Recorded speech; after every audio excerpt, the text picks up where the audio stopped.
In 1988, a mysterious man came in on an affiliate network show with George Knapp in Las Vegas and made the most extraordinary claim that forever changed the conversations of little green men. Acclaimed physicist Bob Lazar made the remarkable claim that he had back-engineered flying saucers next to Area 51 in a base he termed S4. He went on to explain that he had feared for his life and felt it was critical to get this story out.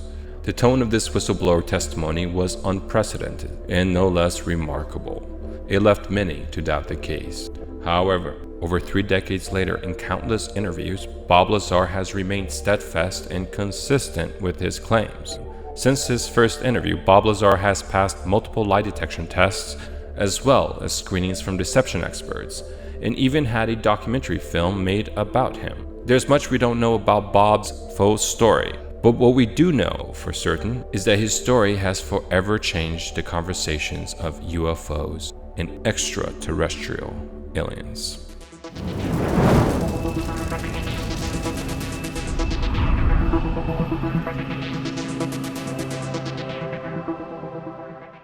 All right, so we're back to one of my favorite topics. Welcome to Second Earth Alternative. This is Felipe speaking.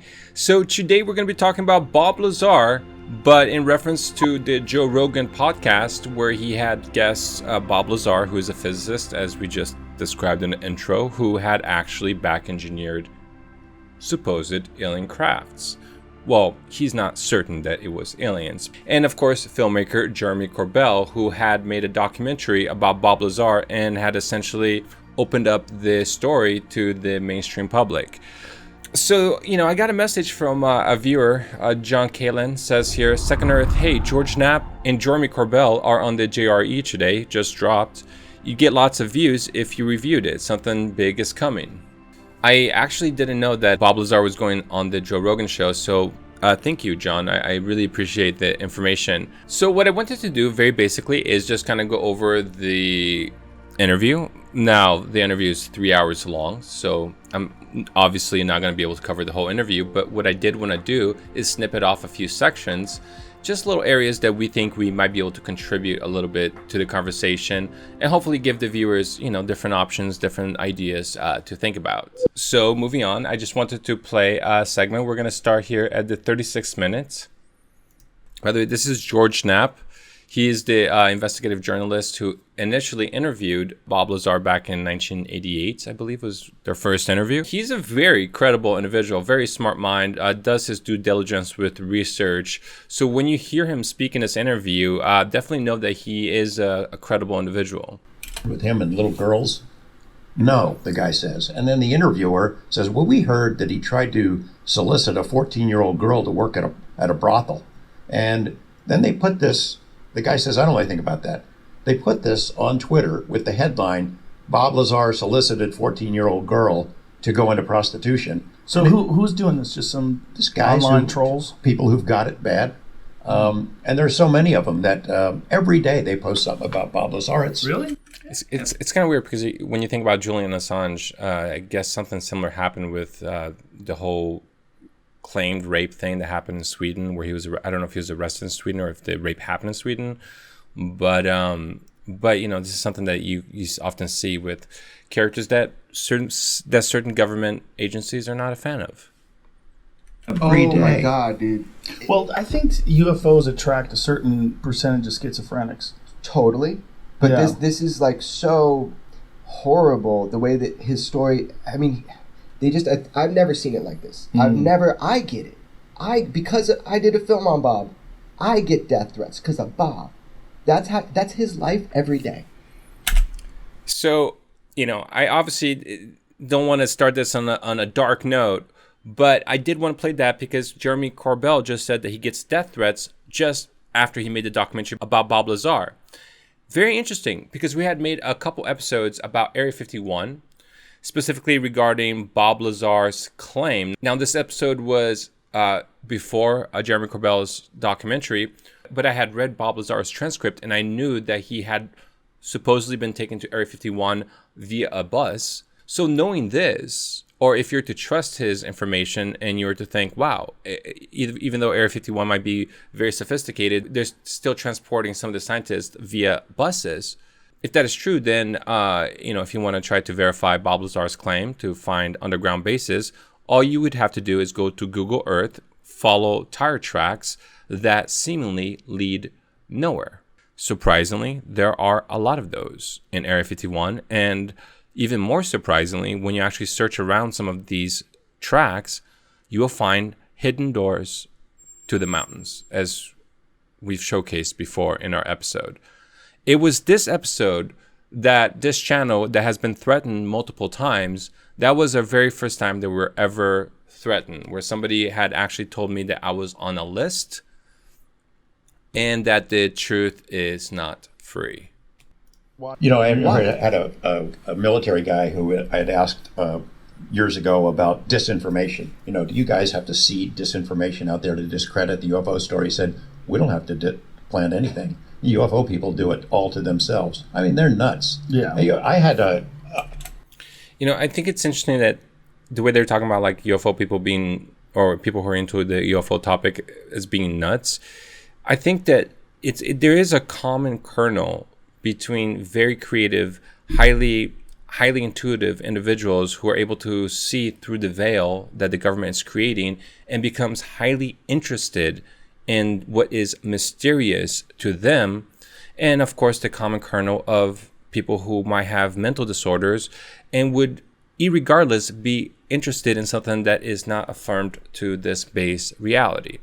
So that common kernel can attract the polar opposite types of people. It doesn't mean that common kernel, the interest in the quote-unquote mysterious, is made out of the same types of directives, mental incentives, context, etc. They're not made out of the same thing just because you both like the color black or both like the color white. You know what I'm saying? I got a PhD in ufology, in essence, by working on that story and then subsequent stories, because the public had reacted in such a way. All right, I'm going to stick with it. But what you run into in the topic, it's no wonder that you've gone back and forth on it. So have I. Yeah. Questioning whether, is this a good use of my time? Because there's so many of them that are absolutely nuts and psychopaths, and they make stuff up and they also make a living doing it. Like Jamie and I were watching Ancient Aliens the other day, and we were laughing. We're like, what are the qualifications of being a UFO researcher? Like, you don't have to have a degree. You have to be a bullshit artist who's willing to get on the History Channel and talk about UFOs. Like, what? But, the thing is, they're kind of talking about, like, certain individuals who, will make ridiculous claims. Like, there might be some... I don't even want to go there. But the point is that the individuals who are telling the truth seem to be censored. If you ever, they just kind of admitted that the ufologists do the disinformation to themselves. So if the modus operandi of the government officials is to essentially use the same information from the ufologists themselves to kind of adulterate the entire field and make it inaccessible to the educated researchers, well, what do you think they're going to do when somebody actually makes an educated research? When somebody actually says something that's real? Well, Jeremy said he got threatened. I got threatened. We used to get tens of thousands of views in our videos. Now we get in the low hundreds. I don't think that's only because the audience has lost interest in the topics that we have been, through time, been proven correct about. Anyway. Literally, you just have to know a few facts that you could spit out. And some guys were clearly reading off of a script. I'm like, this has got to be the lowest bar for, like, in terms of, like... No, it's not the lowest bar, because what allowed me to get into the topic was researching, because I was actually one of the top psychology students coming out of University of California, Santa Barbara. I had worked at the social psychology lab as a research assistant. There's no low bar there. The bar for me was that, holy freaking crap, there's this thing that's happening that there's no true psychological explanation for, because these people are of different ages, different groups, different races, different demographics, different classes, but their stories are unbelievably similar and does not seem to denote any kind of personality disorder or any kind of mental deficiency. See, what I'm trying to say is that I got into it by looking at history. Started looking at the Dogon culture, started looking at the Sumerian cultures, and how that was essentially influencing the ancient Kabbalah religions. And, have people ever looked at the similarities of the Bible, how that has translated all the way into Middle Eastern? Because there's important information there. There's important information in actually looking at the Dogon culture and being like, okay, they are actually claiming that their gods are frog-faced people. But then you go to the Hopi Indians and they call them lizard-faced people. Have people ever noted what the Hopi Indians, who claim that there were multiple human races that were created, and the Dogon culture, who says that there's these gods who gave them the metallurgical and mathematical knowledge, has people ever put it together who taught them how to build their complex? Because I find it unbelievable that a culture from West Africa and one from New Mexico can both have this.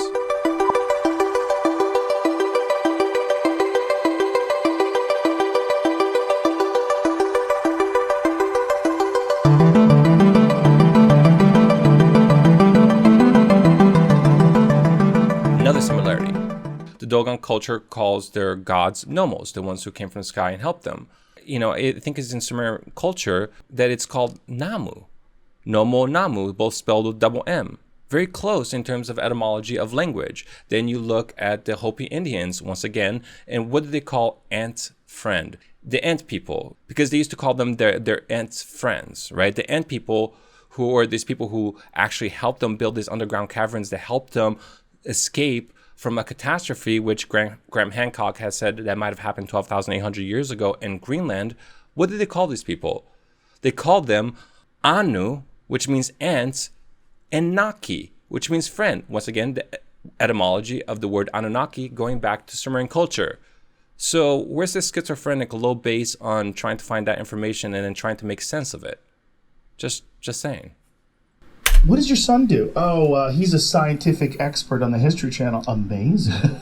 But what is he really? He's a fucking UFO researcher. Well, what does that mean? It just means he's a guy who's into UFOs who can string words together in an appropriate sentence that seems like he knows what he's talking about, and so they put him on TV. And when I did that sci-fi show, Joe Rogan Questions Everything, I lost all my faith in UFO research. Yeah. And I brought it back. Maybe you should grab the right people. Maybe you should grab the people who are not necessarily claiming that they were the reincarnation of Cleopatra. Not saying that all UFO researchers are like that, but maybe grab somebody who actually is being censored. And what would you expect when the government has been lying for decades and decades and decades? Do you think that people would just be like, oh yeah, this is great. I like being lied to? People obviously are desperate to try to find the truth, so there is a huge bridge between the ones who are opportunists and trying to just go crazy with it, and the ones who legitimately want to solve mysteries that they know seem to be present in this planet. Like, are we being observed just as we sometimes observe other animals? Because of your documentary is what brought it, and Dave Foley, because talking to Dave. Fucking love Dave. I love Dave. Yeah. But he was so into it, man. I'm like, really? He's like, you got to look into this, you got to look into that. He's telling all these things. I'm like, all right, one more time. Here we go. And then when I watched your documentary, I was like, holy shit. I'm then so it glad. really rekindled my thoughts about Bob Lazar, because I remember being really interested in it in the 90s. The topic itself discourages. And also, like, we were talking about Bob Lazar, like, long before Jeremy Corbell, which goes again to the idea that the channels there are sometimes being repressed a little bit, that the information just doesn't get out. We had even shown a NASA image talking about the warp field type of effect that Bob Lazar talked about and showing the configuration of the flight, which was vertically, only to see that Bob Lazar later on talked about this alpha state of flying. It's one of the three, I don't know how many states the flying saucers have, but it was a vertical state in which he said there was this kind of like a warp field that we thought that we had noticed on NASA images.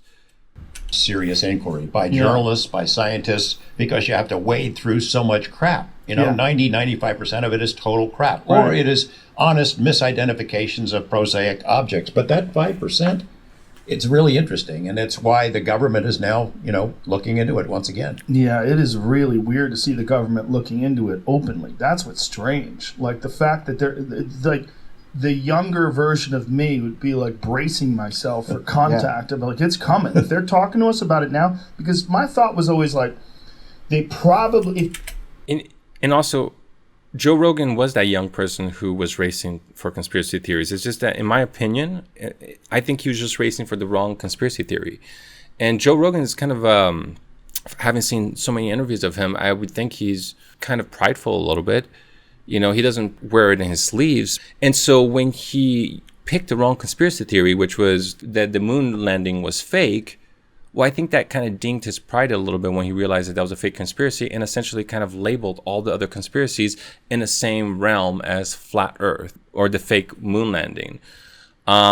Maybe I wouldn't put it in the same category, flat Earth and fake moon landing, but certainly I wouldn't put fake moon landing in the same category as UFOs being real.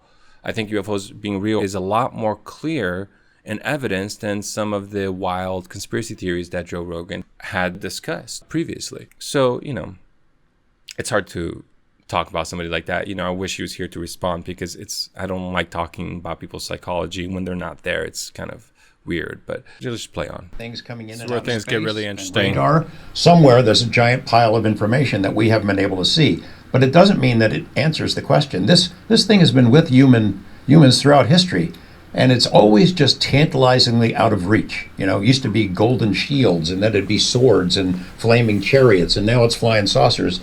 And it looks like technology that maybe we could someday achieve, but it's always out of reach, and I think it will remain out of reach. Well, there's the one thing that Bob talked about from some of the documents that he had been given when he was working at S4, was that they had actually taken a part in engineering human beings. And that is, to me, like, if you wanted to say, like, what's the thing that's going to get people to roll their eyes the most? Well, you would say, well, that the aliens came down here and they got a hold of the lower hominids and they accelerated the evolutionary process and they created human beings. A lot of people go, get the fuck out of here. That's crazy. But it's weird that people would think that is the most difficult thing to understand, because genetic manipulation is something that we're doing now. So I think it's harder to believe that an extraterrestrial species would be able to come here, that once they got here, that they might genetically manipulate us.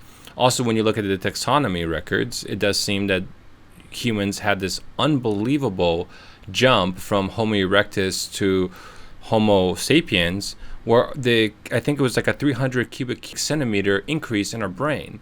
Now, evolutionarily speaking, this is unprecedented. The human brain as an organ is the most difficult to evolve. It takes millions of years for some organs to evolve, like the intestinal tract of animals. But the brain is even more difficult than that. So for that jump to have happened within just a few thousand years or tens of thousands of years, it's not a jump that even makes sense, evolutionary speaking. So we do have evidence that something happened. And once again, going with the idea of looking back at our ancient cultures, look at the first story. I'm not talking about the Epic of Gilgamesh, but the Genesis story. Adam and Eve. How was Adam created? Well, it specifically says, not just in the Genesis, but even in Hawaiian traditional mythologies, that Eve was created from Adam's ribs. So you take out one of the ribs from Adam, which is the derivative of Adamic, which means of earth, and then you create Eve, which, and I think the etymology of that word means to breathe. To breathe. It's so interesting, because in these mythologies, it's not just about taking one of Adam's rib and creating Eve, but it's also about breathing life into Eve. They talk about the breath of life that came into humanity. Now, the important point that I want to make is that humans have 24 physical ribs. Every other primate species has 24 pairs of chromosomal ribs, except for humans. Humans, for whatever reason, have 23. Humans have 24 regular ribs. Take one rib out, you got 23.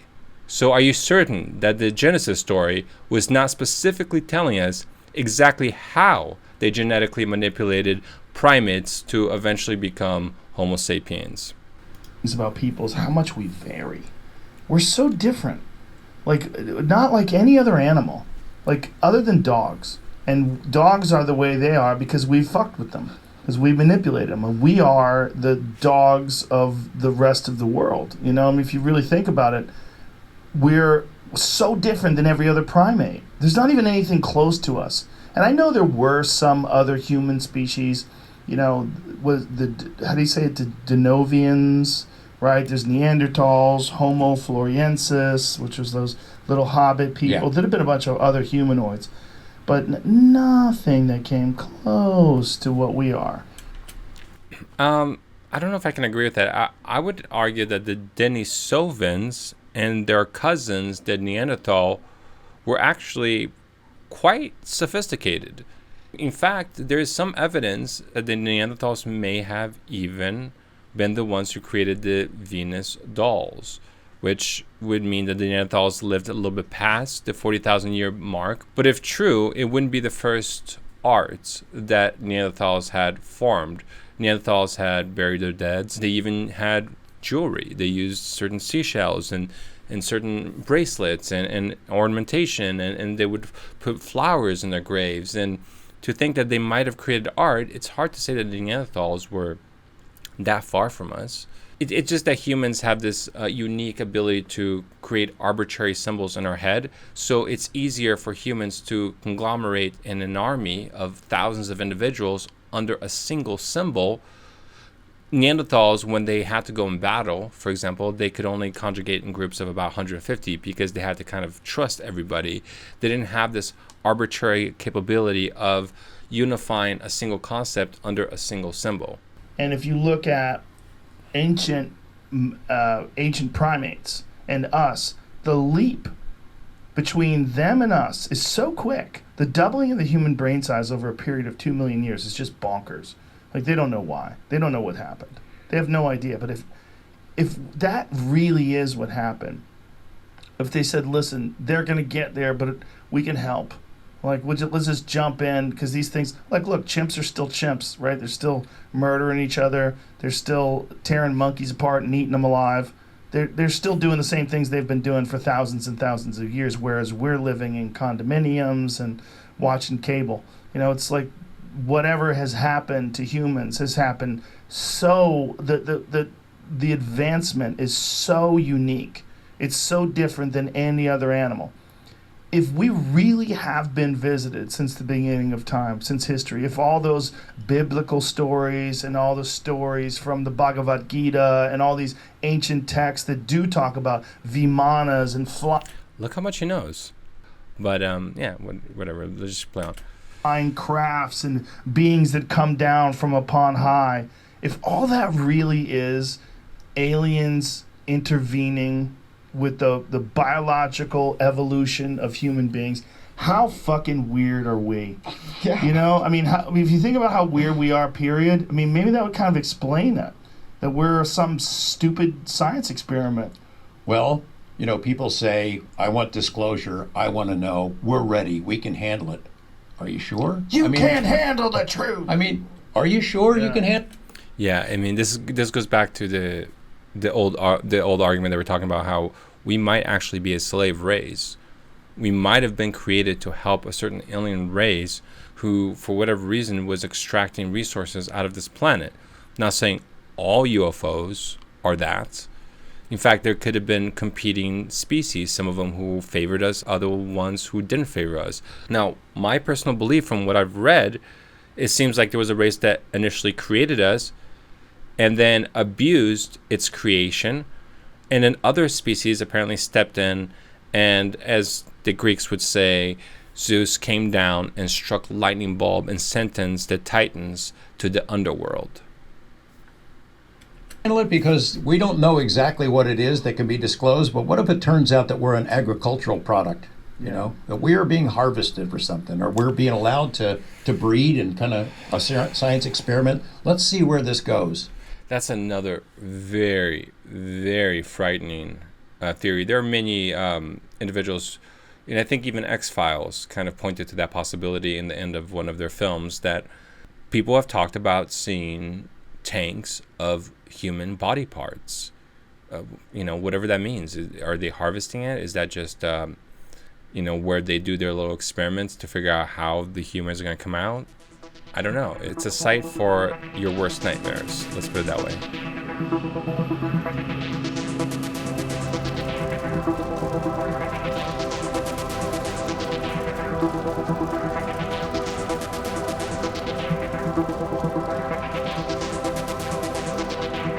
Bye.